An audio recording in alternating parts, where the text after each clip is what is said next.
Punjab police ने Shambhu border से किसानों को हटाया। किसानों के बनाए अस्थायी निर्माण भी ढाए गए। कई किसान नेताओं को हिरासत में लिया गया। शंभू बॉर्डर के बाद अब खनौरी से हटाए जा रहे प्रदर्शनकारी किसान। करीब 5000 पुलिस तैनात। शंभू और खनौरी बॉर्डर के आसपास इंटरनेट बंद।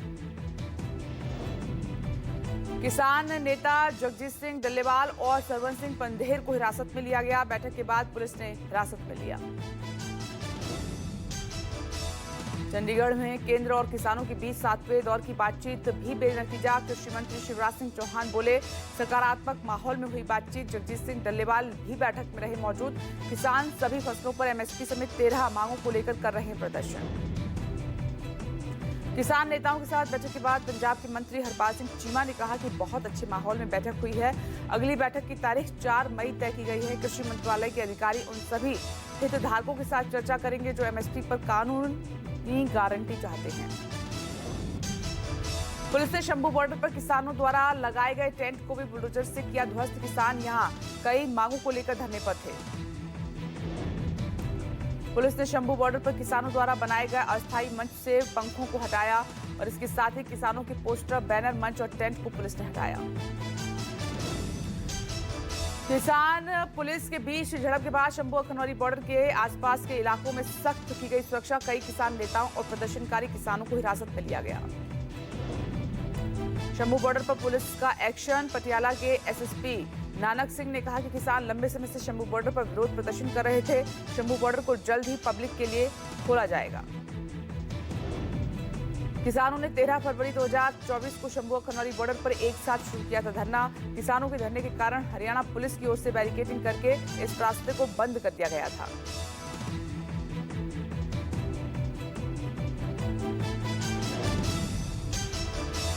महाकुंभ को लेकर अखिलेश यादव का केंद्र पर वार। अखिलेश यादव ने कहा कि महाकुंभ में तमाम समस्याएं थीं।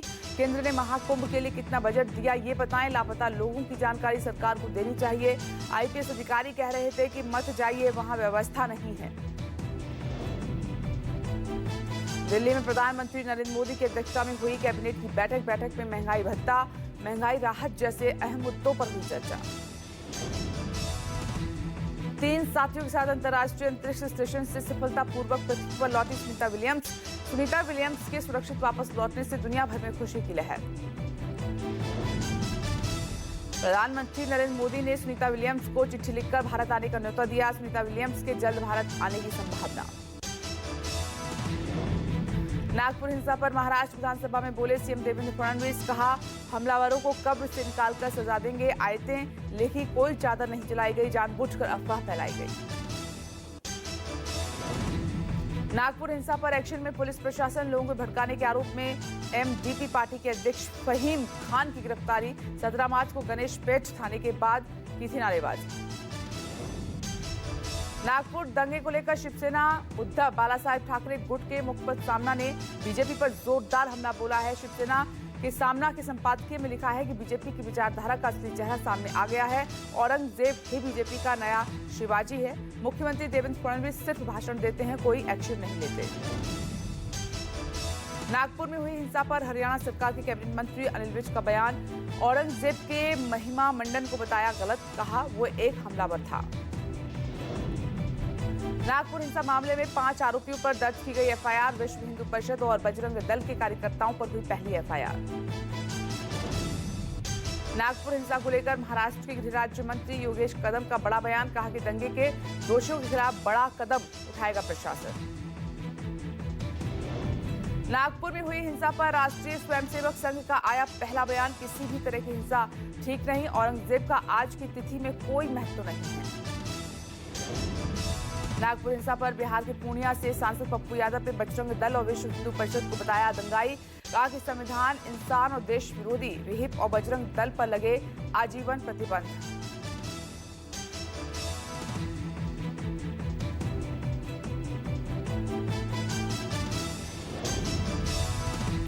नागपुर में औरंगजेब का पुतला जलाने पर हुई हिंसा के बाद 11 इलाकों में कर्फ्यू। मामले में 50 से ज्यादा आरोपियों को अरेस्ट किया गया है। 5 आरोपियों पर एफआईआर की गई है। दर्ज मामले में पहली एफआईआर विश्व हिंदू परिषद, बजरंग दल के कार्यकर्ताओं, पदाधिकारियों पर हुई है। दंगाइयों ने 12 बाइक, कई कारें और एक जेसीबी में आग लगा दी। हालात को देखते हुए औरंगजेब की कब्र की बढ़ा दी गई है सुरक्षा। पटना में आरजेडी प्रमुख लालू यादव से लैंड फूड जॉब घोटाला मामले में ईडी की पूछताछ। जमीन के बदले नौकरी मामले में लालू परिवार के 5 सदस्यों को ईडी ने बनाया आरोपी। 4 घंटे हुई है पूछताछ। पटना में लैंड फूड जॉब मामले में लालू परिवार से ईडी की पूछताछ पर बोली मीसा भारती, एजेंसियों का दुरुपयोग कर रही है बीजेपी सरकार। चुनाव के समय जानबूझकर किया जा रहा है परेशान। राबड़ी देवी से ईडी पूछताछ पर आरजेडी नेता तेजस्वी यादव ने कहा कि बीजेपी की A to Z भी टीम या आईटी सेल है, उनका काम केवल बिहार में, इससे कोई फर्क नहीं पड़ने वाला। तेजस्वी यादव ने निशाना साधते हुए कहा कि हम कानूनी व्यवस्था का पालन करने वाले लोग हैं। राजनीतिक प्रतिशोध के कारण मुकदमा कराया जा रहा है, हमें इससे कोई फर्क नहीं पड़ने वाला। तेजस्वी यादव ने कहा कि बिहार में गुंडे, मवाली और अपराधी चैन की अवस्था में है और मुख्यमंत्री अचेत की अवस्था में है। बिहार में पूरी तरीके से अपराधी जो है मस्त घूम रहे हैं, बेलगाम घूम रहे हैं। बिहार में गुंडे लोग जो हैं, अपराधी लोग जो हैं, वो लोग चेत अवस्था में हैं और मुख्यमंत्री अचेत अवस्था में।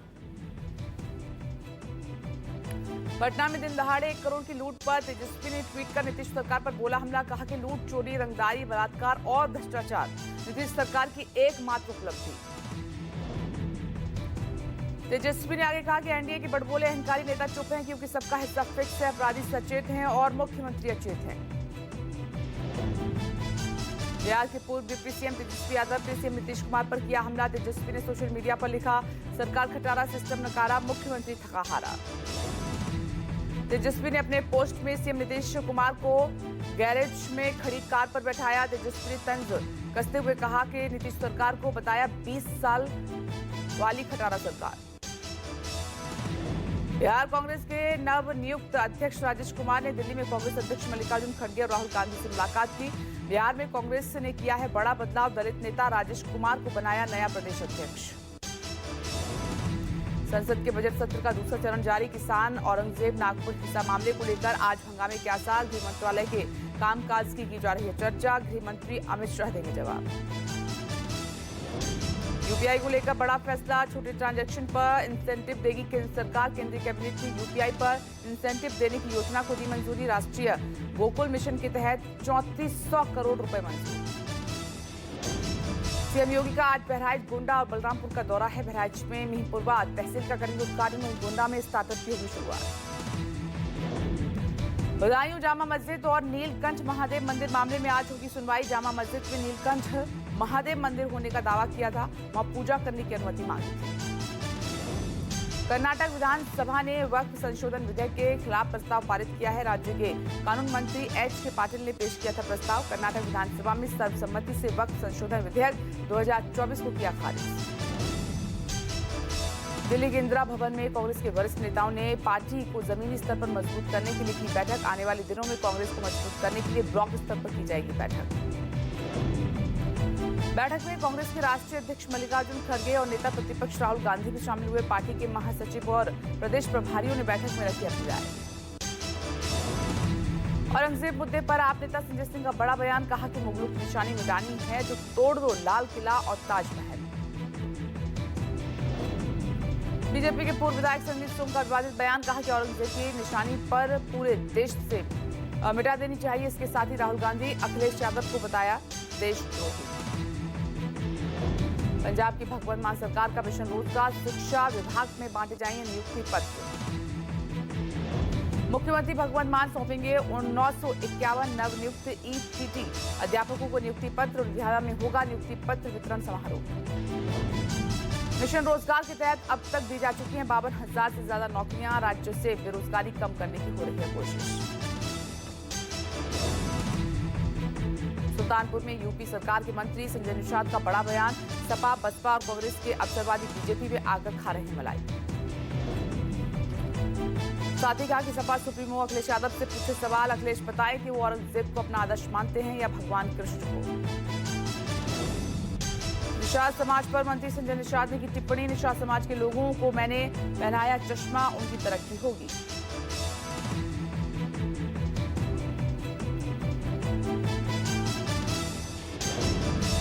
बांग्लादेशी घुसपैठियों के खिलाफ कोलकाता पुलिस का बड़ा एक्शन। 69 बांग्लादेशी घुसपैठियों के खिलाफ लुकआउट नोटिस जारी। नकली दस्तावेज पेश करके भारतीय पासपोर्ट महिला हासिल करने के खिलाफ कार्रवाई। कोचिंग सेंटर्स को लेकर राजस्थान सरकार का बड़ा फैसला। राजस्थान विधानसभा में पेश हुआ कोचिंग सेंटर बिल। जुर्माने और जब्ती तक के कड़े प्रावधान। मनमानी फीस वसूली पर रोक, बीच में छोड़ने पर फीस भी लौटाई जाएगी। बिहार बीपीएससी 17वीं पीटी परीक्षा को लेकर सुनवाई पूरी। पटना हाईकोर्ट ने सुरक्षित रखा फैसला। 17वीं पीटी परीक्षा रद्द करने की मांग को लेकर कल पटना हाईकोर्ट में हुई सुनवाई। राजस्थान के बीकानेर में बड़ा सड़क हादसा हुआ है। कार पर ट्रेलर गिरने से 6 लोगों की दर्दनाक मौत हो गई। घटना की जांच जारी। दिल्ली में कल साईं बाबा के मंदिर में पालकी यात्रा निकाली गई। श्रद्धालुओं ने पालकी यात्रा में बढ़ चढ़कर हिस्सा लिया। इसके साथ ही पूर्व आईपीएस सीवी सतप्रथी ने साईं बाबा के दर्शन किए। आपको बता दें कि दुनिया भर में पूर्व आईपीएस सतप्रथी ने 400 साईं बाबा के मंदिर बनवाए हैं। शिवपुरी की बेतवा नदी में श्रद्धालुओं से भरी नाव पलटी। नाव में सवार 15 लोगों में से 7 लोग लापता, 8 सुरक्षित। पुलिस और रेस्क्यू टीम ने मौके पर शुरू किया सर्च ऑपरेशन। टापू पर मौजूद सिद्धू बाबा मंदिर जा रहे थे नाव सवार लोग। मेरठ में महिला ने प्रेमी के साथ मिलकर की पति की हत्या। आरोपियों ने शव के 15 टुकड़ों को ड्रम में रखकर ऊपर से चुनाई कर दी। आरोपी महिला की मां ने पुलिस को दी सूचना। पुलिस ने आरोपियों को गिरफ्तार करके कब्जे में लिए शव। दिल्ली में पीतमपुरा के कोहाट एनक्लेव में बुजुर्ग दंपत्ति की हुई हत्या। पुलिस के मुताबिक 2 दिन पुरानी है मृतक दंपत्ति की लाश। कोठी में बुजुर्ग दंपत्ति के साथ रहने वाला नौकर लापता। शक के आधार पर नौकर की तलाश में जुटी है पुलिस।